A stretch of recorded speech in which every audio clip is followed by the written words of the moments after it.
nome, pela palavra ouvida, pelas bênçãos recebidas, as vitórias alcançadas. Atende, Senhor. Nós te pedimos e agradecemos no nome de Jesus. Amém. Obrigado, irmão. Sim, irmão. Muito bem, queridos. A Jesus toda a honra, toda a glória que lhe é devido. Só Deus sabe com que regozija minha alma, com que festa há no meu interior, de retornar a essa santa tribuna para ministrar, nesse primeiro período da tarde, uma palavra de Deus para os nossos corações.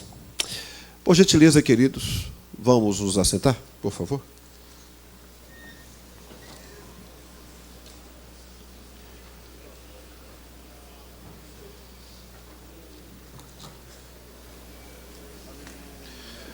Meus irmãos, logo eu cheguei aqui hoje na parte da manhã, alguns irmãos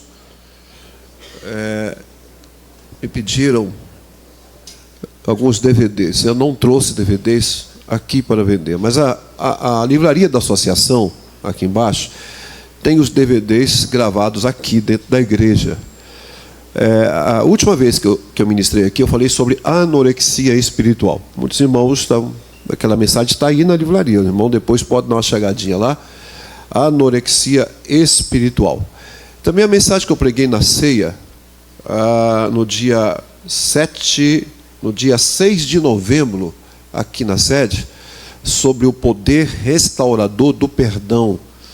Essa mensagem também está lá. A mensagem que eu preguei ontem aqui no templo, sobre recuperando valores perdidos, baseado na dracma perdida, naquele departamento de achados e perdidos de Lucas capítulo 15. O filho pródigo, a ovelha desgarrada e a dracma perdida. Lembrando os irmãos que pródigo não é perdido. Pródigo é o quê? Esbanjador de oportunidades. Muito bem. Essas mensagens estão aqui na livraria da associação. Os irmãos só pediram para lembrar disso aqui, para que vocês possam adquirir. Muito bem. Querido, nós vamos ministrar a palavra do Senhor. Hoje, na parte da manhã, realmente foi uma bênção. Eu estava aqui, eu escrevi algumas coisas, muita coisa eu aprendi. E foi muito importante a palavra da manhã, as duas ministrações da parte da manhã. Muito bem. Vamos ler a palavra do Senhor. Eu tenho o costume, eu vou pedir aos irmãos que, por favor, coloque-se de pé, por favor. Eu fiquei 13 anos estudando entre os judeus. E alguns professores, eu aprendi muito essa reverência à palavra do Senhor, né? Eu convivia muito com os rabinos, né? Eu percebi o carinho que eles tinham pelo Torá. O carinho que eles tinham ali, é impressionante. Eles, para pegar um dos 5 rolos, eles têm que lavar as mãos, e eles contam 7 passos assim, e não dá as costas para o Torá e ler a palavra do Senhor, né? Essa parte, essa leitura bíblica que nós fazemos, muitas vezes a gente está conversando com até atendendo celular. Eu aprendi muito com os judeus essa referência à palavra do Senhor. Já que você está com a Bíblia na mão, dá uma olhadinha nela, fechada mesmo.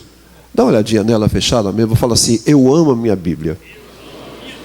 Diga: eu amo a minha Bíblia. Eu amo as leis do Senhor. Está fraco. Eu amo as leis do Senhor. Diga assim: a palavra de Deus, ela corrige o meu foco. A palavra de Deus sara minha mente. A palavra de Deus controla as minhas vontades, as minhas emoções. Eu amo a minha Bíblia. Dá um abraço nela. Aí, dá um beijo na sua Bíblia. Por que não beijar a palavra do Senhor? Ela... Muito bem. Por favor, abra sua Bíblia comigo. No primeiro capítulo do Evangelho segundo escreveu São João. Por gentileza. O primeiro capítulo do que escreveu João. Por favor.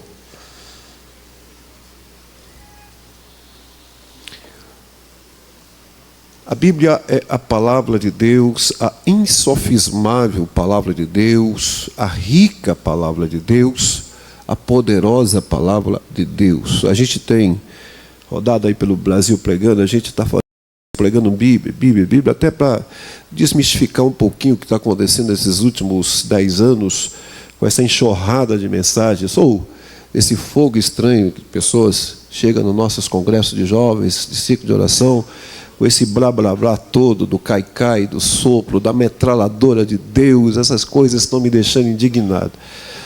A Bíblia está ficando, sabe, em segundo plano. Vamos ministrar a palavra do Senhor, irmãos. Está escrito assim.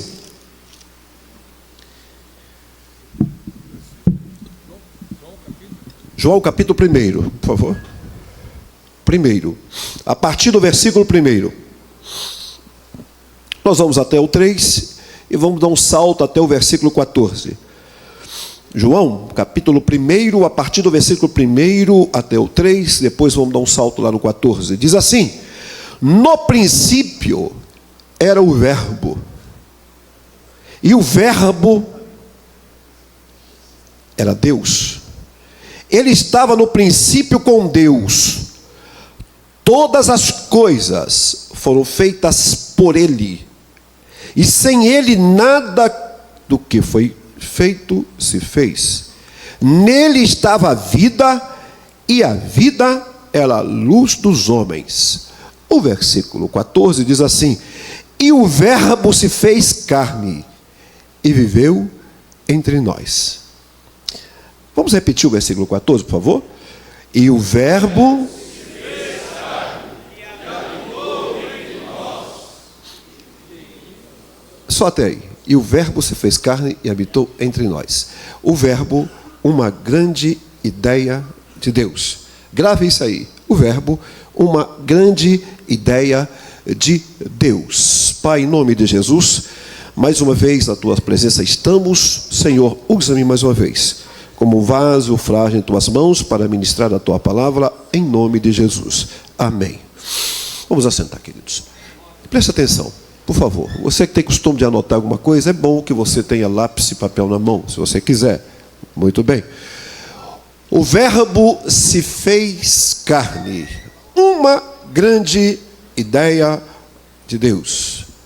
Queridos, não há nada no mundo mais poderoso do que ideia.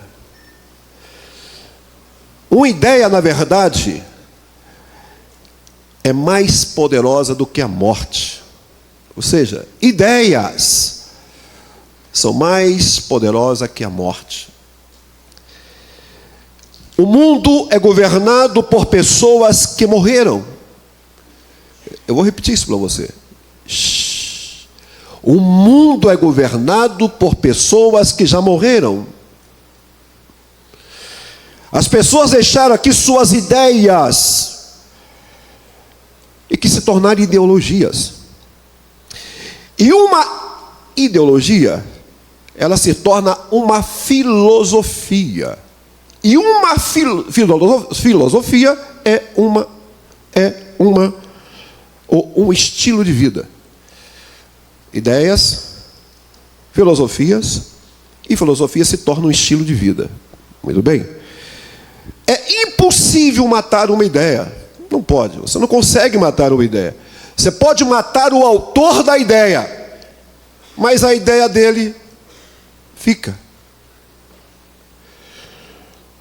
Na verdade, o mundo é governado por pessoas como Platão, como Aristóteles, como Sócrates, que deixaram aqui suas ideias. Eu me lembro quando esse dono da Apple, o Steve Jobs, morreu. As pessoas olham, morreu, mas morreu o quê? Ele deixou aqui as suas ideias. Deixou o iPhone, o iPad, deixou ideias. O dono da ideia morreu, mas as ideias ficaram. Ideias são tão fortes que se você tentar matar uma ideia, na verdade, ela se multiplica. Chama isso de quê? De multiplicidade. Tenta matar uma ideia, ela vai se multiplicar. Por exemplo, o sapato que você usa foi a ideia de alguém. A roupa que você está usando agora foi a ideia de alguém. O prédio que nós estamos aqui dentro dele agora foi a ideia de algum arquiteto, algum engenheiro. Tudo no mundo partiu de quê? De uma ideia. Olha, não damos a importância necessária para as ideias. Aí eu comecei a reconhecer que as ideias são importantes na palavra do Senhor. E no primeiro capítulo de João, nos 3 primeiros versículos, diz assim: no princípio era o verbo, e o verbo estava com Deus, e o verbo era Deus. O verbo estava no princípio com Deus, e todas as coisas foram feitas pelo verbo, e sem o verbo nada que foi feito se fez. Ou seja, eu e você, nós sabemos teologicamente que verbo quer dizer logos. Verbo é a palavra logos, não rima. Logos é a mensagem toda. Rema é a segunda vez que Deus fala. Veja, no princípio era o verbo. Verbo quer dizer logos, e logos tem uma origem grega que, se traduzida, volta para verbo. E o que é verbo? O verbo é uma ideia. Veja, o verbo é uma ideia. E está escrito que o verbo se fez carne, ou seja, o verbo é Jesus.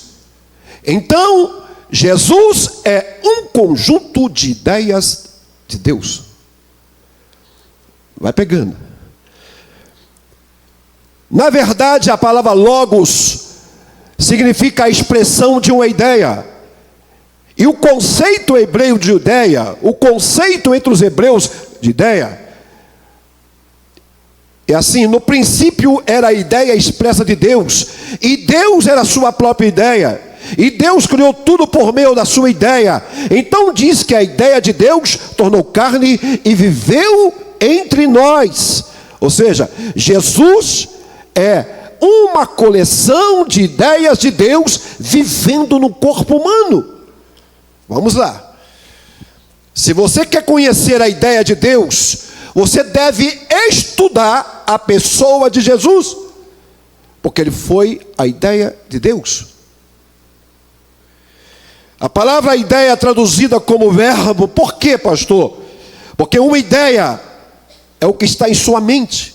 Então Deus expressa suas ideias com palavras, e por essa razão Cristo é chamado de quê? O verbo de Deus, a ideia de Deus. Então, se você quer saber o que Deus está pensando, tudo o que você deve fazer é o quê? Estudar Jesus. Você quer conhecer a mente de Deus, você tem que conhecer Jesus. Eu já disse aqui desse púlpito, uma coisa é você conhecer a mente de Deus, a outra coisa é você conhecer o braço de Deus. O braço de Deus fala sobre as suas obras. Quando você passa a conhecer a mente de Deus, você conhece os atributos, a santidade, a sabedoria e o Filho de Deus. Exemplo: Moisés conhecia a mente de Deus. O povo de Israel conhecia o braço de Deus. Moisés foi o homem que alcançou o maior nível de comunicação com Deus. Não teve um ser mortal que pudesse fazer Deus mudar de ideia. E Deus foi mudado de ideia 3 vezes por causa de Moisés.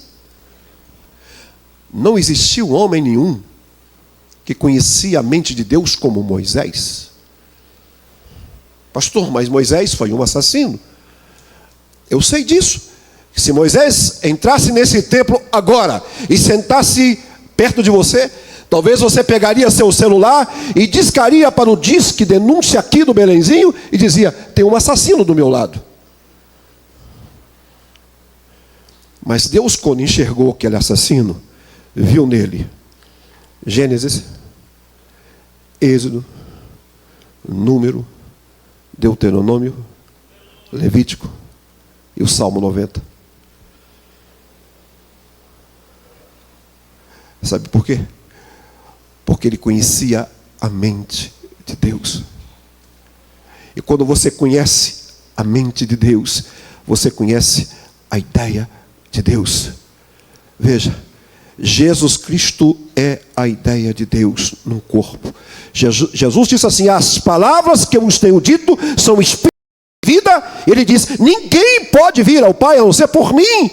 Jesus Cristo é a vontade de Deus em ação. E esta vontade está na sua mente. Mas quando essa vontade é colocada no papel, vira o quê? Vira testamento. Vai pegando. Isso é na parte mais difícil da mensagem, que é a parte introdutória. Muito bem. A Bíblia é chamada de quê? De testamento, porque um testamento é a vontade escrita de alguém. Agora atenção. Quando Deus enviou o Verbo, a conclusão de Deus foi que o mundo precisava de algo novo para combater as ideias impostas por Satanás ao mundo. O que Deus fez?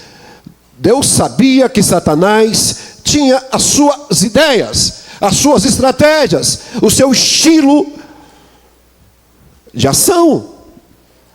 E Deus, Ele fez caminhar com seus olhos e não viu um justo sequer para combater as ideias impostas por Satanás. Veja, escuta.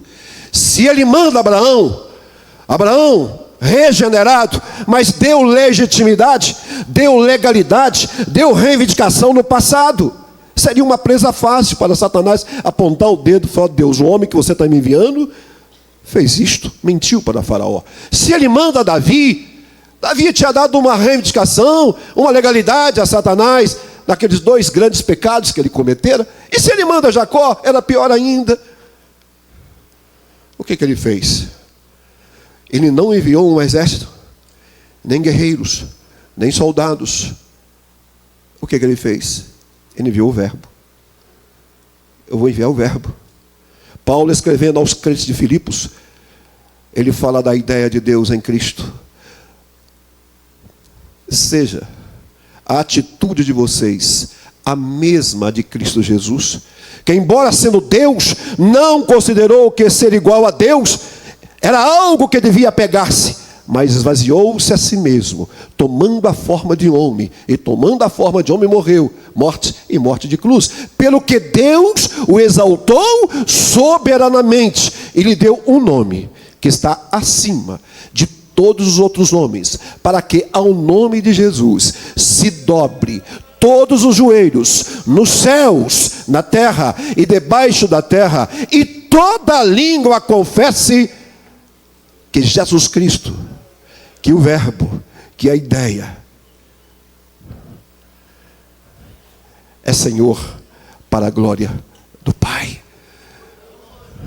Veja o confronto. Deus tinha que mandar alguém. Somente a ideia de Deus, ou seja, o Verbo de Deus, pode derrotar a ideologia do mundo. Paulo escrevendo aos Romanos, escute, irmãos, vai anotando alguma coisa. Paulo escrevendo aos Romanos, no capítulo 12, 2, ele diz assim, na linguagem da NVI: você precisa deixar de se conformar com a ideologia, com o padrão deste mundo, mas transforme-se pela renovação da sua mente. Então você saberá a perfeita vontade de Deus. Olha o que Paulo está dizendo. Você precisa renovar a sua mente. Eu vou voltar nesse termo renovar, para você ter uma ideia. Porque ré é um prefixo. Você nunca engata uma ré no teu carro, ele vai para frente. Quando você engata uma ré no teu carro, para onde ele vai? Ele vai para trás. E Paulo está dizendo que você precisa renovar. Espere. A mente, querido, é uma das 3 faculdades da alma. A mente é a sede da alma. É o intelecto, pensamentos, raciocínios e memória. E uma mente contaminada com a ideologia do mundo é uma mente estragada, contaminada. Porque é na mente que estão os elementos básicos para Satanás destruir um ser humano. Satanás não tem poder de penetrar a minha mente, mas ele pode sugerir 2 estratégias. Quais? Imagens e pensamentos. Calma.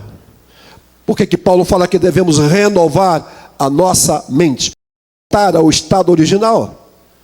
Regredir, retroagir. Veja, eu sempre, quando ministro para jovens, eu tenho essa liberdade, ou ministro em encontro de casais com a minha esposa, a gente conversa um pouco sobre essa questão da estratégia de Satanás em contaminar a nossa mente com duas estratégias, imagens e pensamentos. Por exemplo, nós estamos aqui entre homens, e eu posso falar abertamente com vocês, ninguém comete um pecado, ninguém comete aquele pecado solitário, chamado pelos teólogos mais antigos de adultério psicológico. Vamos ser francos e abertos, ninguém comete uma masturbação pensando nas cataratas do Iguaçu.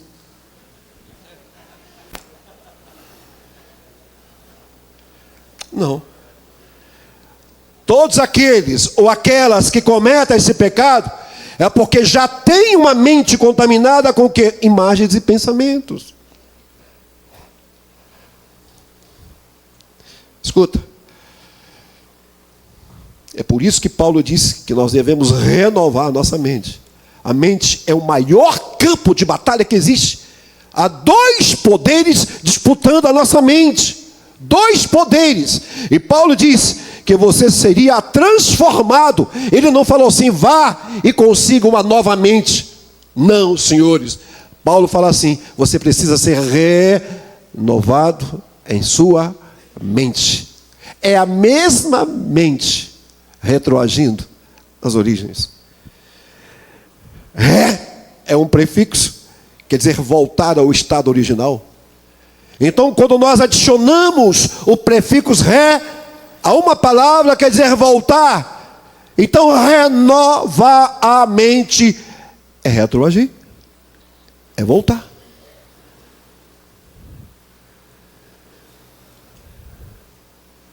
Quando você estuda a Bíblia, você está estudando a mente de Deus. Você está retornando às suas origens. Veja, o pensamento do homem produz uma nova ideologia. E Deus diz, volte para a minha ideia inicial sobre a humanidade. Atenção. É na criação original que você pode encontrar uma espécie de gangorra de Deus. É impressionante. Vamos retroagir? Eu volto no verbo. Se você voltar, retroagir e renovar, você vai entender como é que foi feita a criação. Ou seja, quando Deus criou as coisas de cima, Ele dá uma olhadinha para cima. Quando Deus criou as coisas de baixo, Ele dá uma olhadinha para baixo. Ou seja, quando Ele criou os anjos, Ele olha para cima. Quando Ele cria os animais, Ele olha para baixo. No terceiro dia, Ele cria as coisas de cima. No quarto, Ele cria as coisas de baixo. No quinto dia, Ele cria as coisas de cima. E no sexto, Ele pensou. Ele disse, olha, eu criei os animais com a natureza de baixo. Eu criei os anjos com a natureza de cima. Agora eu preciso criar o Keter, ou seja, a coroa da criação. Como eu vou fazer? Eu não vou criar um homem só com uma natureza. Eu vou criar um homem com duas naturezas.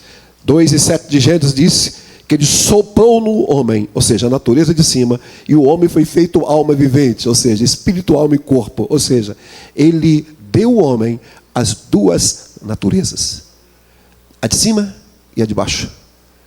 O homem é a coroa da criação de Deus. Para quê? Para entender que Deus tem uma ideia. Deus soprou o Espírito em três funções. Agora olhe para cá, isso é interessante. Quando ele disse assim, eu vou fazer o homem, vou soprar. O que Ele soprou? O Espírito. E esse Espírito tem o quê? Tem consciência, tem comunhão e tem intuição. A comunhão é o que aprova e desaprova. A comunhão é o que ama e toca em Deus. E a intuição é o que Deus deseja, indicada pela intuição. Quando Adão foi formado, sua mente pensava como Deus pensava. Então Adão foi uma ideia de Deus. Deus queria trazer o quê? O céu para a terra. E Adão era o seu governador. Na verdade, Deus queria ser rei e Adão governador. Mas Adão caiu. Depois da queda, queridos, a mente de Adão ficou suja e contaminada. Depois que o homem pecou e que a comunhão foi desfeita, as 3 faculdades da alma sofreram um impacto tremendo. Ou seja, o homem que era governado pelo Espírito, após a queda, ele deixa de ter comunhão com Deus e passa a ser governado pela alma. Olha aqui. Ele era governado pelo Espírito, ele era governado pelo sopro, pela consciência, pela comunhão e pela tuição. Agora ele passa a ser governado pela mente, pela vontade e pelas emoções. A mente foi banalizada para o mal, a vontade foi contaminada. A vontade é o centro exclusivo de tomada de decisão do cérebro. As emoções sofreram danos irreparáveis. E a antropologia bíblica nos ensina que uma pessoa contaminada pelo pecado, ela não pode tomar nenhuma decisão. A decisão mais simples, ela não pode tomar.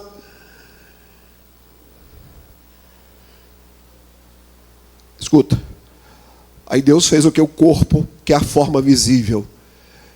E a terra então se tornou um estado independente. Quando Adão, no capítulo 3 de Gênesis, obedeceu a Deus, segundo Paulo escrevendo Romanos 5,19, ele declarou independência do céu, a terra tornou um estado independente, e o reino ficou sem um governador. Escuta, quando Adão declarou independência do reino de Deus, o que aconteceu? Atenção. O Espírito Santo que pairava sobre as águas, o que fez? Saiu. O Espírito Santo não podia habitar em nenhum ser humano após Adão ter pecado. Em nenhum lugar da Bíblia, desde Gênesis capítulo 3 até João capítulo 20, o Espírito Santo se apossou de alguém. Não, nunca. Gênesis capítulo 3 até João capítulo 20, você não vai encontrar em lugar nenhum que o Espírito Santo se apossou de alguém. A atuação do Espírito Santo era temporária. Ele somente descia, capacitava alguns para um serviço especial. E só reis, profetas, sacerdotes e juízes, somente esses tinham o direito de receber a visita temporária do Espírito Santo. Pastor, e o verbo? Espera, eu vou voltar no verbo. Só. Então agora, queridos, o Espírito Santo sai, volta-se para o céu. E todas as vezes que Deus precisava usar alguém, Ele mandava o Espírito Santo, vá. Você vai capacitar Otoniel, mas volta. Você vai capacitar Sansão e volta. Você vai capacitar reis, profetas, sacerdotes, juiz, mas volta. No Velho Testamento, o Espírito Santo pré-existia como a terceira pessoa da Trindade. Muito bem. Agora atenção. Em Gênesis 3:15, Deus vai contra-atacar. De que forma? Satanás, parafraseando, dizia para Deus assim: Deus, escuta aqui, eu matei os seus 2 únicos adoradores. Eu vejo Eva cabisbaixa, eu vejo Adão derrotado. Deus, o que você fez comigo aí, eu fiz aqui. Ou seja, quero ver o que você vai fazer. Muito bem. Deus então foi resolver aquela situação. Ele desce, chama Adão e diz: vagabundo serás em terra errante, do suor do teu rosto comerá o teu pão. Por favor, fora. Você não fica na minha presença. Fora. Vem cá, Eva. Agora você. Querida, eu sinto muito. A partir de hoje, você dará luz com dores. Por favor, querida, fora da minha presença. Agora ele chama a serpente, Satanás, e diz assim: está vendo aquela mulher que está indo lá? Cabisbaixa, acabrunhada e triste? Eu porei inimizade entre você e ela, entre a tua semente. Eu gosto desse termo semente, que é melhor do que descendência. Entre a tua semente e a semente dela. Tu lhe ferirá o calcanhar, mas a semente dela esmagará a tua cabeça. Eu não gosto do termo pisar. O termo pisar é muito fraco, ele vai esmagar a sua cabeça. Ou seja, Satanás, aquela mulher que está indo cabisbaixa, ela será o seu pesadelo. Eu volto no verbo.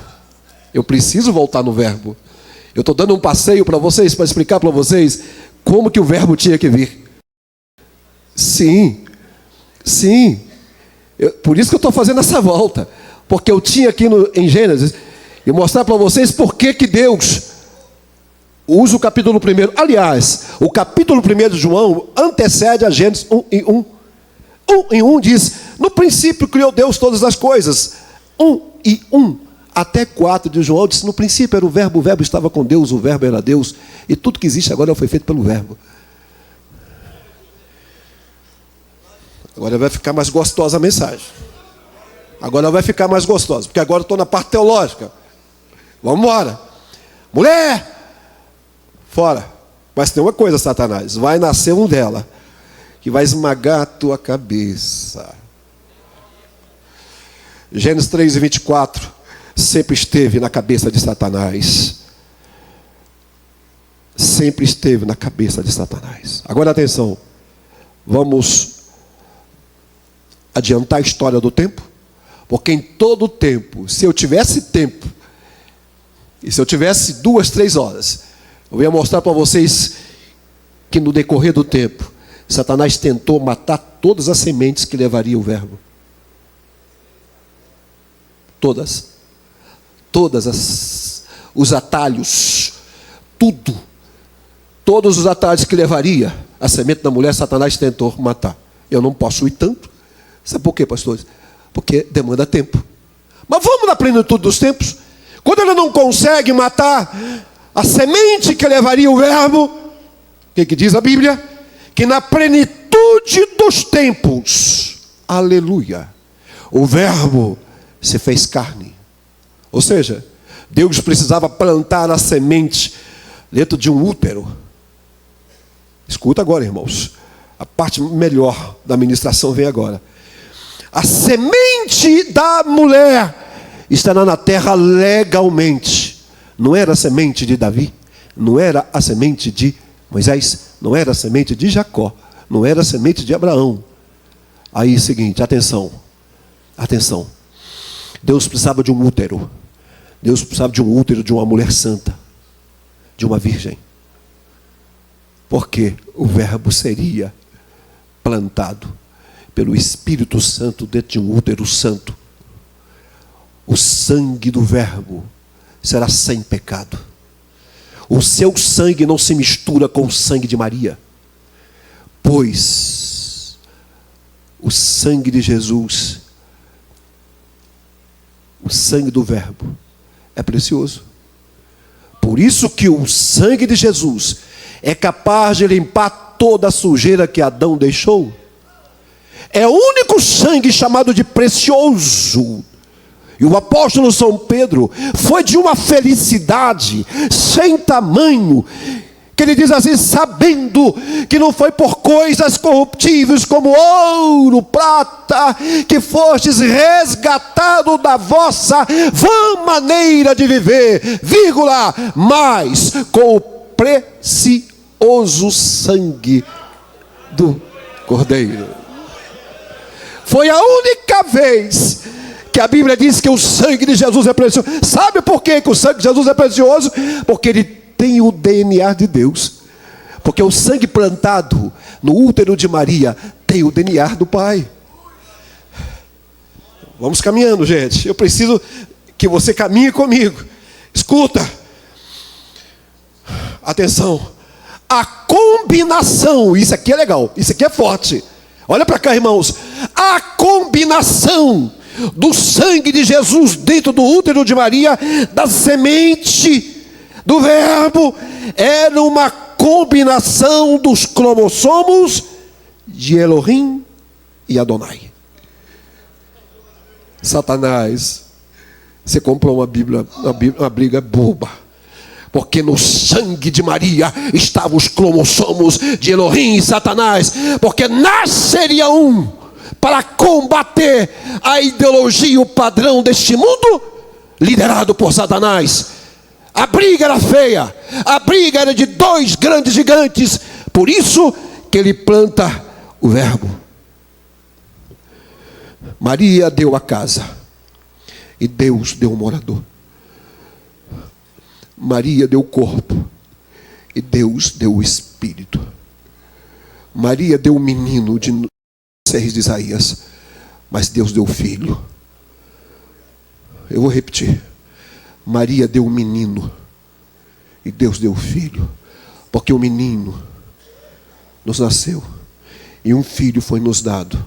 Veja que todo principado não estava no menino, estava no filho.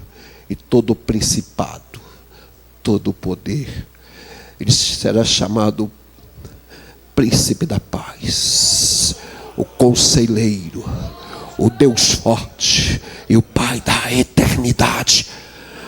Entenda, vem comigo na mensagem, querido. Tudo isso não estava no menino, estava no filho, porque Maria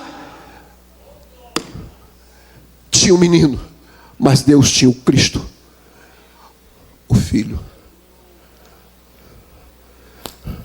Shhh. Atenção.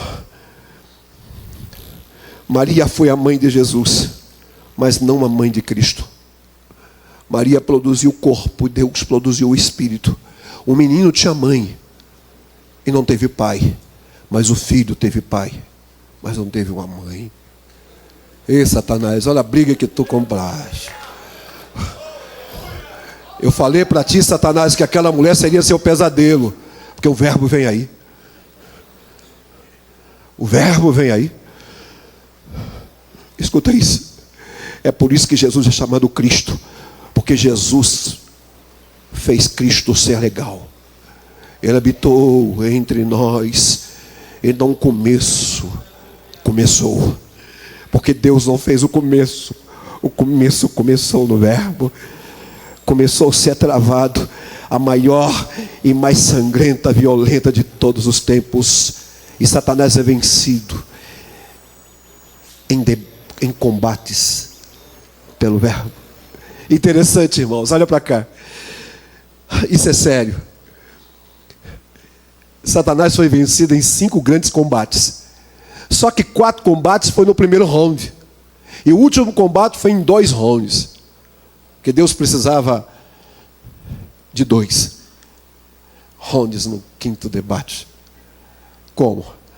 Aí Jesus nasce. E de repente Satanás fala assim: bom, eu não consegui matar a linhagem de Sete, a linhagem piedosa de Noé. Eu não consegui matar a raiz de Jessé. Mas agora eu posso matar o verbo em vida. E quando os magos do Oriente foram procurar onde nasceu o Cristo, eles foram primeiro à casa do governador Herodes, o tetrarca da Galileia, o mais velho. E diz: governador, com a sua permissão, somos diplomatas do Oriente, viemos aqui porque sabemos que nasceu o Cristo. Nós vamos adorar o Cristo. Interessante que quando os magos encontram Jesus, eles não adoram Maria e José, eles adoram somente o Cristo, o verbo. Satanás aproveitou a brecha de Herodes. Herodes, eu estou querendo matar a semente, Herodes. Herodes, dispensa esses magos e diz para ele: quando vocês acharem o filho, o menino, vem aqui, fala comigo, que eu vou lá fazer uma visita de cortesia, o menino que nasceu no meu reino. Ei, os magos foram, acharam o menino. Vocês sabem toda essa história. Mas a hora que os magos foram voltando, o Espírito de Deus fala: não volte ao mesmo itinerário, não passe lá na casa do governador, por favor, vá para outro caminho agora. Herodes acorda de manhã, bem de manhã, talvez lá para as 9 horas da manhã, e perguntou pelos magos: por favor, alguém viu os magos aí, aqueles magos que passaram aqui ontem? Não vimos. Então eu fui enganado.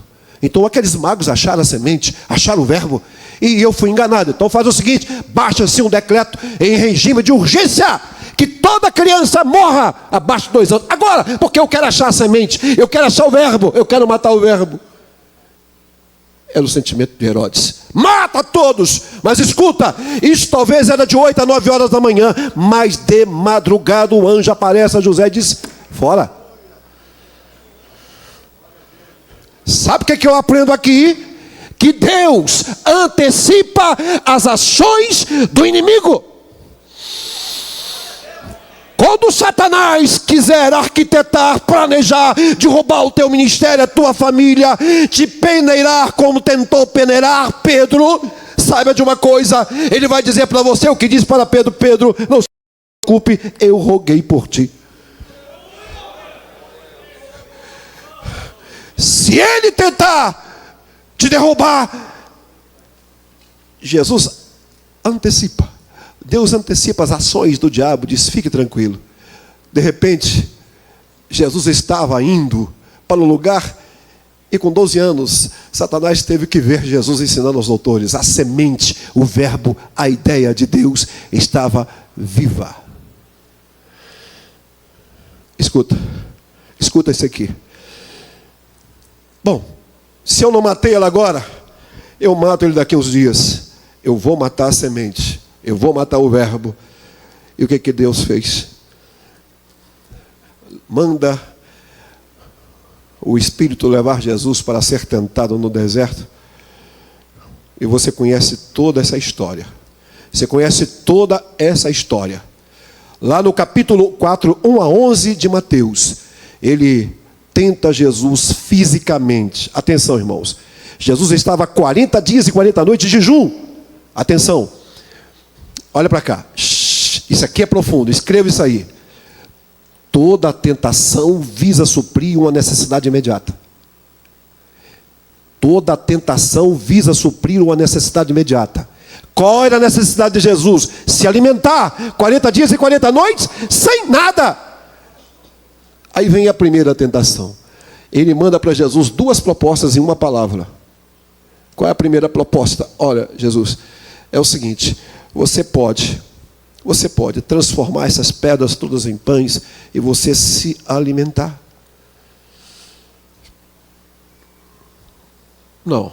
Não só de pão viverá o homem. Aí ele tenta Jesus o que na alma. Ele cita o Salmo 91. Se você pular daqui para baixo, você não vai se machucar em nenhuma pedra. Porque ele, atenção irmãos, Satanás não teve coragem de citar o nome de Jeová. Ele dará ordem aos anjos ao teu respeito. Na hora que você estiver caindo, eu tenho certeza que ele dará ordem aos anjos e vai vir aquela legião de anjos e faz você ter um pouso suave. Para isso,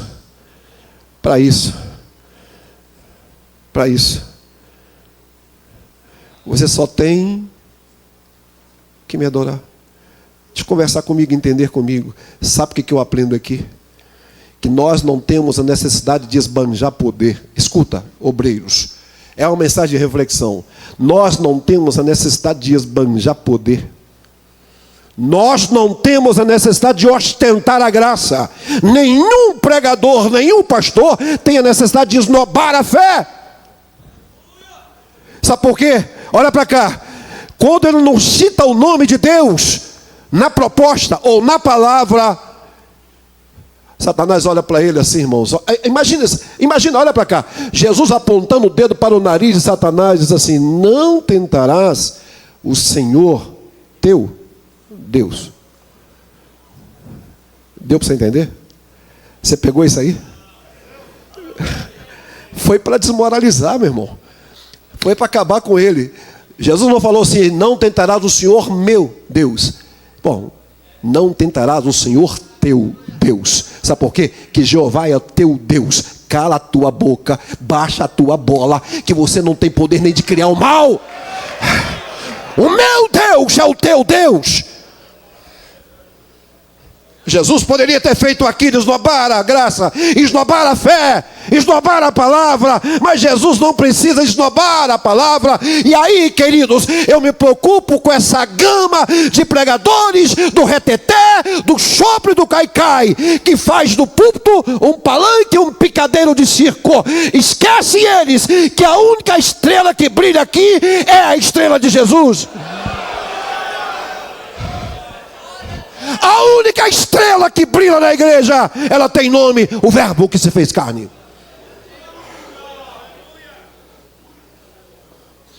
Mas ainda tem pastores bobos que pagam 6, 7, 8 mil reais em uma mensagem.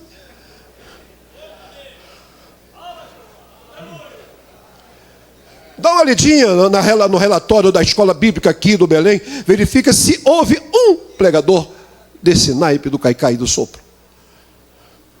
O livro está chegando um que pregou aqui. Nós não temos, queridos, a necessidade de esnobar a fé. Escolha, olha para mim. Aí ele vai tentar Jesus no espírito. Então vamos fazer um negócio aqui, bom para mim, bom para você. Eu ganho, você ganha. Eu te dou todos os reinos da terra. Você só me adora rapidinho. Também está escrito: não adorarás. Eu só vou adorar o Senhor, meu Deus. E ele venceu o Satanás. Bom, escuta, olha para cá. Aí veio a terceira batalha. Foi aquela famosa batalha. Essa é interessante.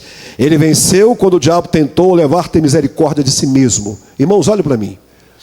Em Mateus capítulo 16, 13 a 22, você vai encontrar uma coisa interessante. Satanás tentou levar o homem, é um sentimento muito comum, a autopiedade. Já viu a autopiedade? A autopiedade. Uma vez eu estava orando num lugar aqui no Nordeste. Nós chegamos 7 horas na igreja, fomos orar, o culto ia começar às 7h30. Eu ouvi talvez um pastor, um evangelista, não me recordo o título dele, ele estava orando assim: Jesus, apaga as multidões dos meus pecados. Eu sou pó e cinza, sou miserável e pecador. Irmãos, eu levantei de perto dele e fui orar um pouco mais longe dele. É tal da autopiedade. Você quer dizer para Jesus que você é pecador, miserável, que você precisa de autopiedade? Nunca ore assim. Você é muito mais do que vencedor, porque você tem Jesus na vida. Satanás tentou levar Jesus numa prática muito comum nos homens, que é a tal da autopiedade. Jesus faz uma pergunta aos discípulos. Olha que interessante. Escuta, eu quero saber do colégio apostólico o seguinte: muitos falam de mim. O que as pessoas estão falando a meu respeito? Quer dizer, se tivesse o Instituto Gallup, ou Ibope, eu imagino que alguém queria até fazer uma pesquisa do que Jesus estava fazendo. Quem era Jesus? Ele pergunta: o que os homens têm falado de mim? Ao meu respeito. Ele queria saber. Ele queria saber como é que estava ali. Bom, aí chega aquele mais espiritual e fala assim: olha, eu já falaram aí que o senhor aí é Elias aí. Quer dizer que eu sou Elias? Não, Jesus, olha aqui para mim. Vai falar que o senhor é Jeremias. Ou que o senhor é João Batista. Ou que o senhor é um grande profeta. Aí solta Jesus a resposta: tudo bem, falaram por aí que eu sou Elias, falaram por aí que eu sou Jeremias, falaram por aí que eu sou um grande profeta. Aí Jesus remete a responsabilidade: e vocês? Quem dizem que eu sou? Aí levantou ele, que vocês sabem a história dele, e disse assim: Jesus, olha aqui, é a minha vez de falar. Aquilo lá errou quando disse que o senhor é Elias. Aquele outro também errou quando disse que o senhor é Jeremias. Aquele ali falou que o senhor é João Batista. Está tudo errado. Aquele outro também falou que o senhor é um grande profeta. Está tudo errado. Eu tenho a resposta. Qual a resposta, Pedro? Tu és o Cristo, o Filho do Deus vivo. Está bom para o senhor? Está bom para o senhor? Tu és o Cristo, o Filho do Deus vivo. Aí o mestre aproxima dele e diz assim: Simão, filho de Jonas, quem te revelou essas coisas não foi a tua inteligência humana, ou seja, carne e sangue. Quem te revelou essas coisas foi meu Pai que está no céu. Querido, chega perto de mim. Tu és Petrus, pedrinha, e um pedregulho, mas sob esta pedra edificarei a minha igreja, e portas nenhuma do Hades prevalecerão contra ela. Tá bom assim, Pedro? Gente, falei para vocês que eu sou, vou usar uma expressão bem jovem, que eu sou o cara. Falei para vocês: você errou, eu acertei. Viu o que ele falou de mim? Não, tá bom, eu sou dono aqui do pedaço, vocês têm que me respeitar. Eu sou o presidente do colégio apostólico, todos vocês erraram e eu estou aqui acertando. Então, vocês ficam agora, todo mundo tem que me respeitar. Eu estou parafraseando, viu, gente? Pedro não falou assim. Aí, de repente, Jesus dá uma guinada de 360 graus e muda o discurso assim: mas é necessário que eu morra, que eu seja crucificado. Aí Pedro falou, bom, já que eu estou com essa bola toda, vai eu outra vez. Vem cá, mestre, chega perto de mim aqui em particular. Que coisa é essa, rapaz? Tem misericórdia de... Ah, irmãos, está aí uma coisa que Satanás tentou usar. Quer dizer, a famosa autopiedade. Jesus poderia pensar, realmente, eu tenho que ter piedade da minha alma. Eu não posso nessa, não posso enfrentar. Olha o que nós ouvimos aqui de manhã, eu não posso enfrentar isso. Pedro, você tem razão. Eu tenho que ter piedade de mim mesmo, né? Para trás de mim, Satanás. Sabe o que foi aquilo? Satanás tentou matar o verbo na autopiedade.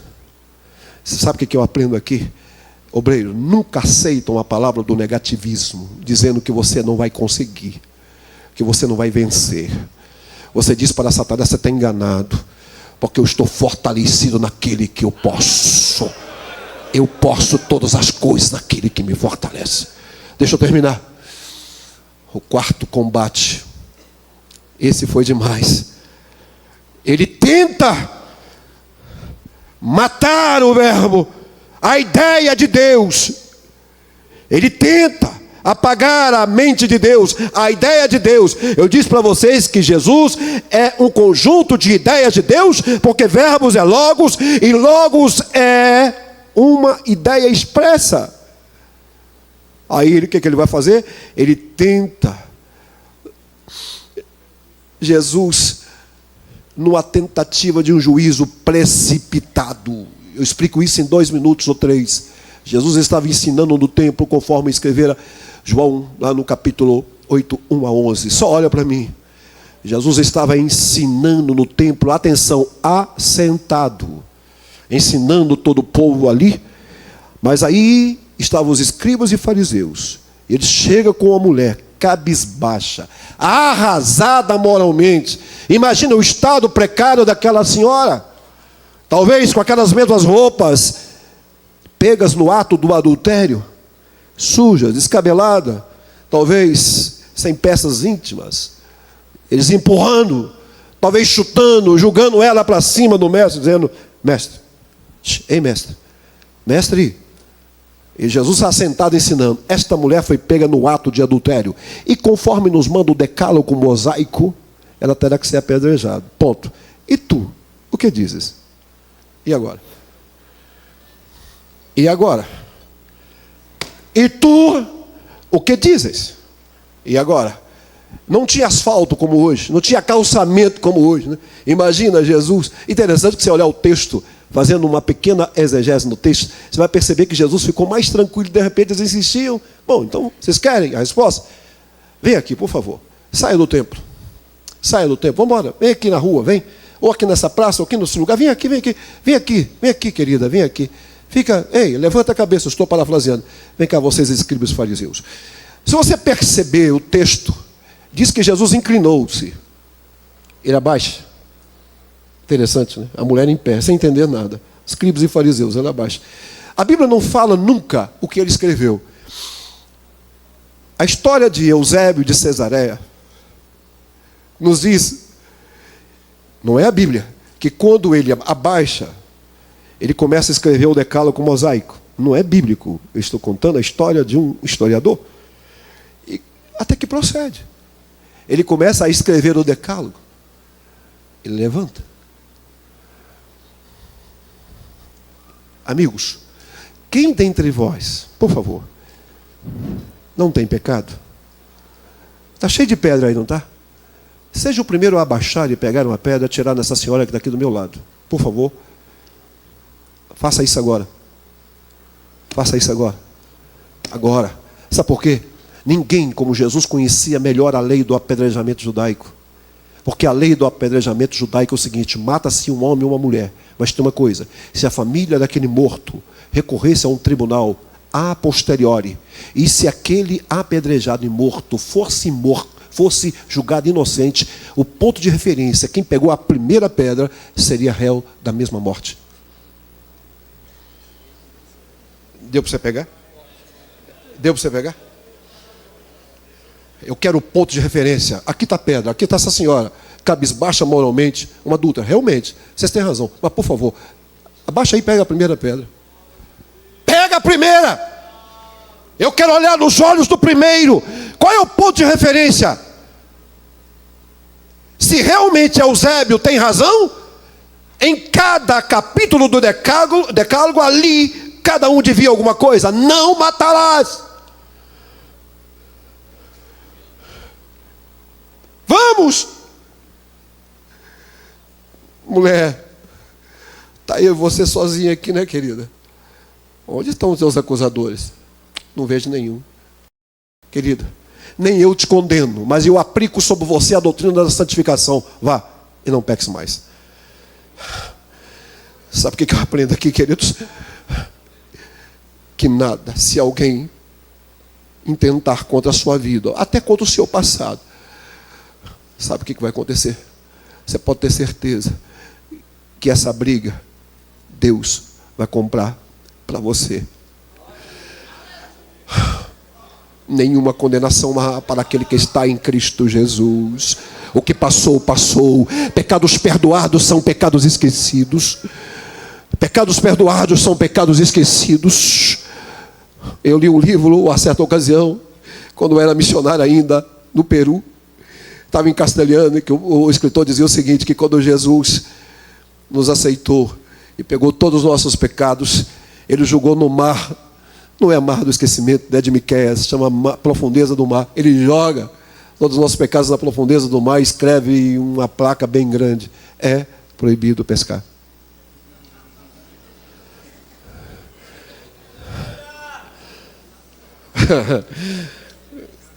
É proibido pescar.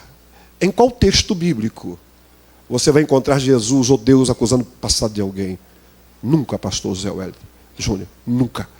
Nunca, porque pecados perdoados são pecados esquecidos. E acabou. Eu termino esta ministração dizendo que o último round, essa foi demais. O último round, quando ele perde para o verbo. Bom, eu estou passeando com vocês na Bíblia desde Gênesis 1 e 24, 3 e 15.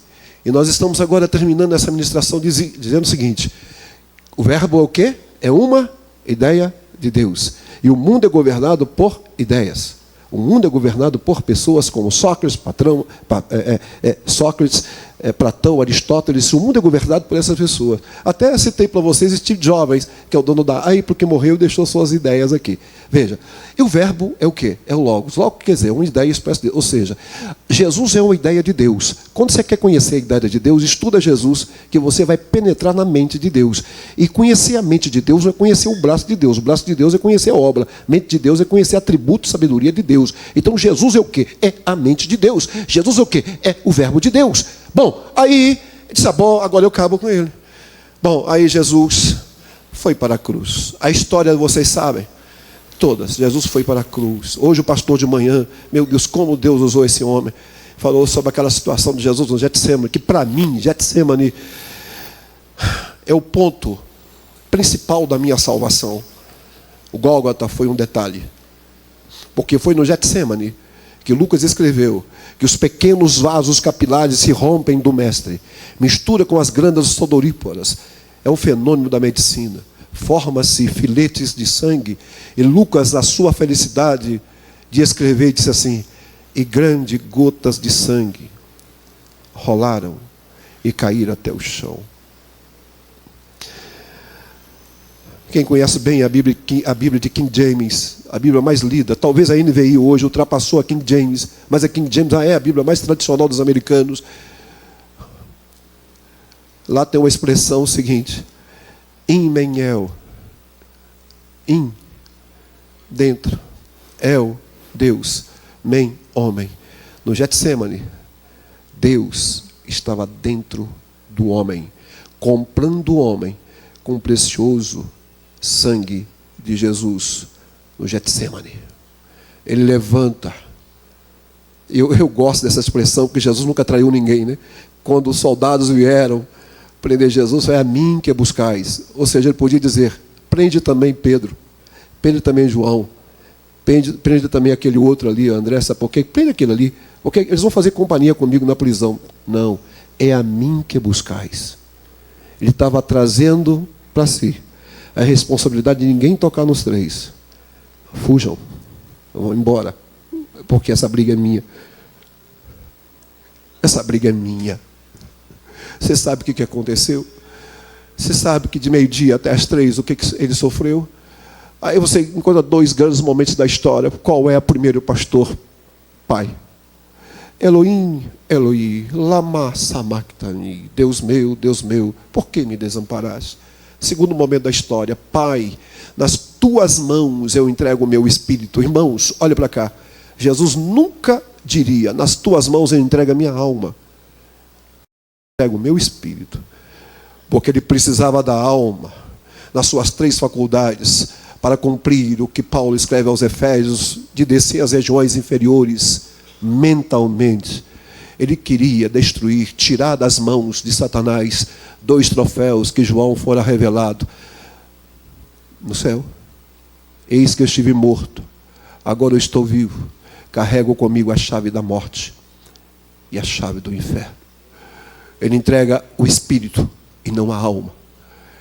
Hoje um pastor falou aqui, eu fiquei escrevendo, por que o corpo de Jesus não entra em estado de decomposição? Não. Se você analisar com muito cuidado e ler a história, para cuidar do corpo de Jesus, segundo o historiador, gastaram mais de 15 quilos de mirra e aloés, sendo que o normal seria de 5 a 8 quilos. O corpo de Jesus estava todo enrolado. E só João nos escreveu uma coisa que Mateus não escreveu, nem Marcos nem Lucas. Quando Maria foi avisar, o túmulo está aberto, a pedra está fora do lugar. Você vai perceber que 2 saem correndo, Pedro e João, juntos. Mas João chega primeiro, porque o corpo dele era mais jovem, mais atlético. Olha para mim. Mas tem uma coisa, quando João chega no sepulcro, ele abaixa, ele não entrou. Sabe por quê? Porque ele esperava o presidente. O presidente era mais velho, era Pedro. E Pedro tinha que chegar. Dá para tirar uma mensagem. Leia o texto.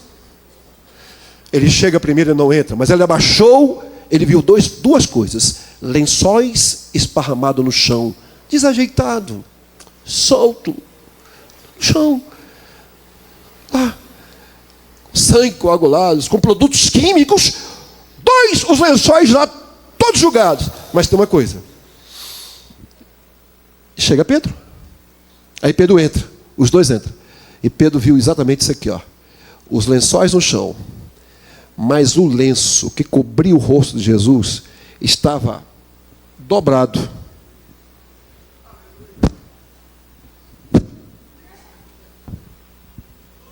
Dobrado. Caprichosamente. E colocado no lugar à parte. Ei! Por que os lençóis estavam no chão e o lenço caprichosamente estava dobrado direitinho? Foi o mesmo lenço que cobriu o rosto do mestre, estava dobrado. Maria não entendeu, porque Maria ficou ao túmulo. Mas tem uma coisa: 60% do que Jesus pregou foram baseados em místicas e conceitos judaicos. E Jesus sabia muito bem o que era um lenço na casa de um rico. O escravo colocava a comida na mesa, ficava no ponto estratégico, olhando o escravo entrar, o patrão entrar, o ricaço, o patrão, ele entrava, ele dobrava um lenço, o escravo, e colocava ao lado de onde um rico, o senhor, o patrão, o doutor ia sentar. O escravo ficava longe, aquela comida na mesa, ele ficava longe. Na hora de sair, se o senhor, o patrão, levantasse, pegasse o lenço, dobrasse o lenço, julgava o senhor, a barba e a boca, aí julgava o lenço de qualquer forma, e saía, o escravo poderia entrar no recinto e tirar as vasilhas e recolher o que sobrou. Mas se o patrão não mexesse no lenço e saísse, o escravo não poderia voltar e entrar, tinha que ficar escondido, porque o patrão ia voltar.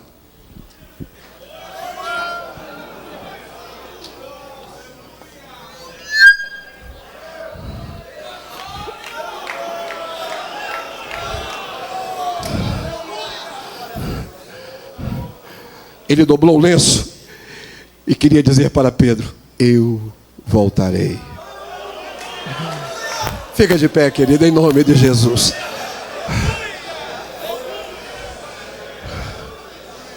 Aleluia. Satanás não contava com aquilo. Ele ressuscitou, as portas se abriram, ele estufa o peito e diz: é-me dado todo o poder no céu e na terra. Eu sou o verbo de Deus, a ideia de Deus, e a ideia de Deus nunca morre. Lembra o que eu falei para vocês? Mata-se o dono da ideia, mas a ideia você não mata. E se você tentar matar a ideia, ela se multiplica. Quanto mais Satanás tentou matar a ideia de Deus, mais se multiplicou o evangelho pelo mundo e pelos 5 continentes. Diga assim, irmão, repete comigo. Eu não sei se você pode fazer isso para mim. Eu amo a ideia de Deus. Diga: eu amo a ideia de Deus, porque o verbo é a ideia de Deus. Põe a mão no seu coração e vamos fazer oração. Pai, em nome de Jesus, queremos te agradecer por todas as coisas que o Senhor tem feito por meio de Jesus Cristo. Eu te agradeço por todas as coisas. Eu te agradeço porque o seu Filho, o Verbo, salvou a minha vida e me deu palavra para ministrar a esses príncipes essa noite, essa tarde, em nome de Jesus. Amém. Que Deus abençoe vocês. Amém. Aleluia.